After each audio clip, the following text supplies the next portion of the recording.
Hey everybody, Tennessee Fats here. We're out in the barn today because what we're doing is a quick haul, small haul video of what I picked up while I was down at Coliseum Comics at the Mall of the Millennia in Orlando, Florida. Now, it's not in the Mall of the Millennia. It's actually across the street from Mall of the Millennia, which I think is a good thing, actually, because Mall of the Millennia in and of itself is just... I have a lot of thoughts on Mall of the Millennia. But what I will say is a good thing about this is you get to drive across the street from Mall of the Millennia and drive past a Krispy Kreme and get donuts on your way to the comic shop if you're going to this particular location. So thumbs up to these guys for that one. Good planning. All right. Anyways, about the store. What do I like about this shop? Well, I'll tell you. Cole's Notes. Long, narrow shop. And by long, I mean it's very deep. What I like about this, though, is that depth is not just geographic. It's content deep. Along this entire wall, once you get past the cache, runs wall books that go hip height all the way up to the roof, and they run the entire length of the store. They start at what's roughly modern stuff up by the front of the shop, which is all high grade material. None of this medium to low grade modern crap that people put up on the walls and then try to hose people on. No, high grade material, and then it runs back chronologically. At least I think that's what they're trying to do.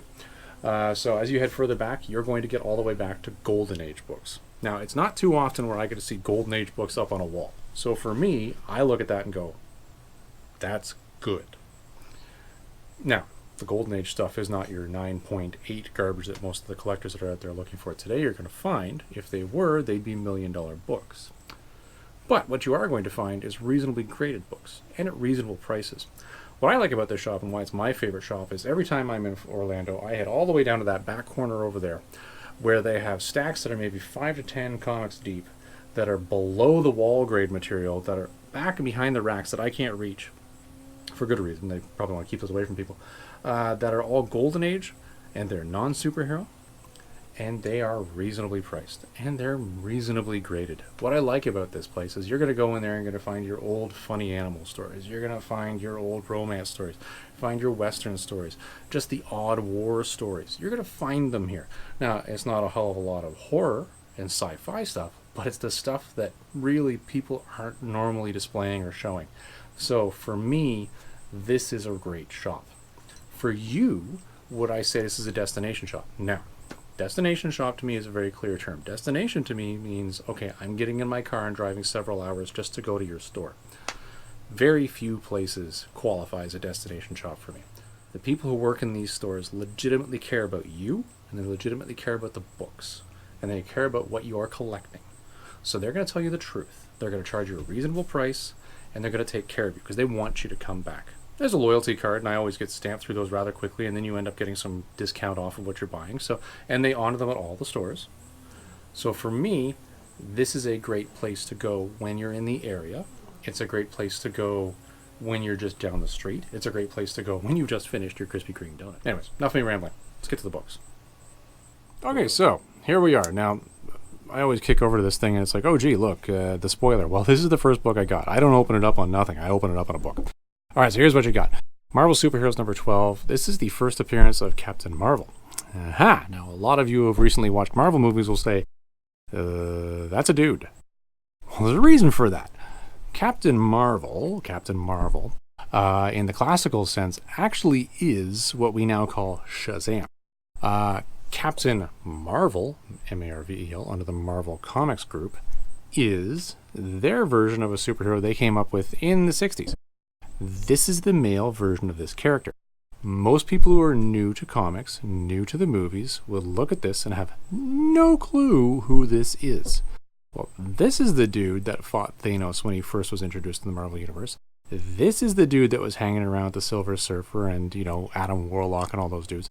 And this is the dude that in one of the first Marvel graphic novels died of cancer. That's pretty heavy. Anyways.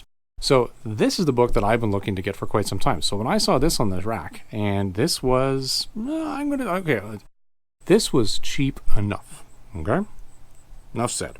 So cheap enough for me to pull the trigger on this one and buy it. Now, this copy has got some wear to it. You look up here, you're going to see there's obviously a crease.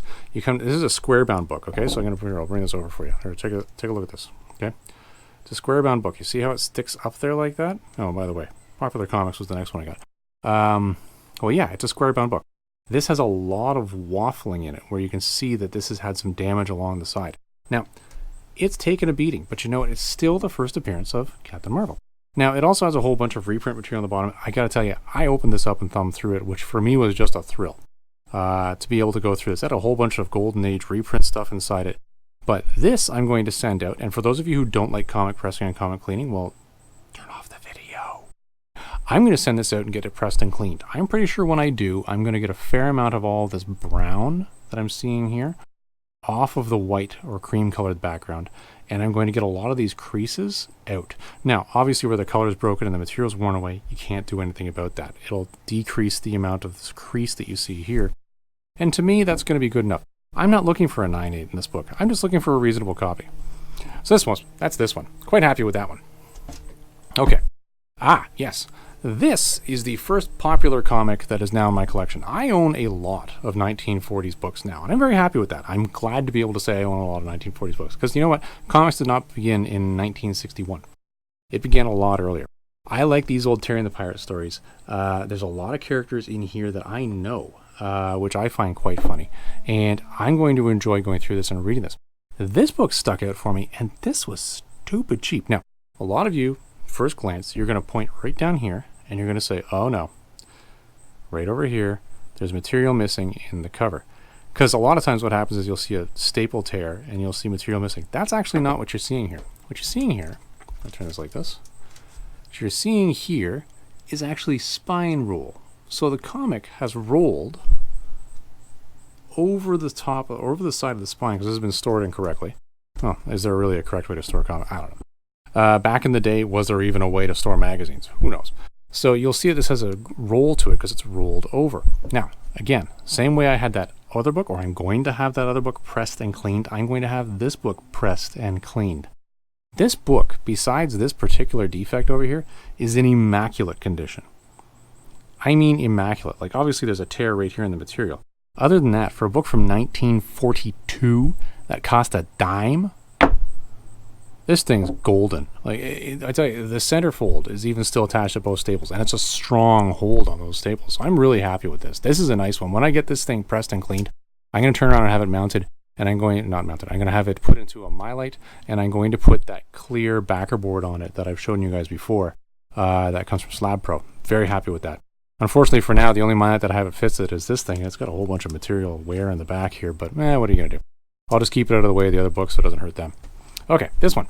Now we get into the modern material. Okay, so I'll do another video where I talk about Major X, but all I'm going to say here is this.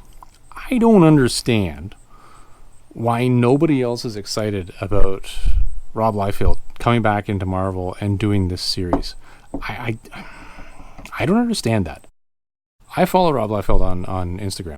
I will admit, he's one of the few people that I have followed on Instagram, and every once in a while when I open my Instagram and I'm looking through the feed of things that do pop up, and I very rarely ever do it, when I found out with this, I was like, whoa. I now think I have every single copy of every single issue that's come out, which is strange because my comic shop, my local comic shop here to where I'm at, apparently the owner does not like Rob Liefeld and refused to bring in the material, and I'm like, are you kidding me? So this was a variant that I couldn't get here at all. I couldn't order it in. I couldn't find it anywhere. I tried to get it on eBay, and getting it shipped into Canada was like $30. I'm sorry, the book isn't $30. Why would I spend $30 on the shipping? So when I was there, this was in the racks. I went and I asked, and it wasn't on the wall. It was in the racks. I said, do you have this? And they ran over and pulled it right out for me. So I'm quite happy with that. I'll do a separate video on Major X though. Okay. Along with the Rob Liefeld run here. This was a trip of second prints for me. I picked up a lot of second prints. Now, I have 3 copies of the first print of this one now. I think I have 3. I think 1 graded, 2 raw. I checked this the other day. 1 graded, 2 raw copies. 2 raw copies. What is it? I can't even do one. Okay, 1, 2. Anyways, moot point. I only have 1 copy of the second print that I picked up at a local comic show here, and it was actually in a comic haul I did previously. But it was in pretty rough shape. This one was up on the wall, and it's a second print. It's got 2 little ticks right here. But other than that, it's in really good shape, and it was cheap. So I bought it. Now, I like this one. It's just going to go with the rest of mine, and I'm happy with that. Okay. Last book in the haul. Now, this one is one where I'll tell you honestly, I'm going to have another rant about Spawn, and I'm going to do that later. This must be a 90s thing. I don't understand this. Why is there so much hatred or lack of interest in 1990s comic creators? I don't know. Anyways, this one is one I've been looking for a while. Everywhere I look for this, when I try to buy this thing in Canada, it's over $100. Why? This is not a $100 book. I don't understand. I can talk so many times about the difference between value and how much you have to pay for something based on Overstreet or what you actually have to pay in the store. But I'm not going to. This I found when I was down there. I was literally going over to the cash to pay. It's a homage cover to an older Detective Comics work that Todd McFarlane also did. And I got to tell you, I couldn't find it. Now I've got it. Is it a huge one? Not by any means. But this was like $30. And you know, $30 for this book is reasonable.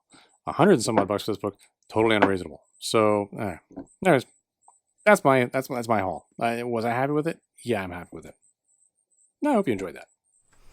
Okay, so I hope you enjoyed the comic haul. It's a small one, as you saw. I got a Golden Age, I got a Silver Age, and the rest were modern. To me, those books mean something. And those first two, and I don't care if you don't like cleaning or pressing, and you're going to say, oh, it's not authentic and blah, blah, blah. It's not restoration, okay? It's preservation. So I'm going to get those done. The golden and the silver, by the way. That's what I'm pointing to over here.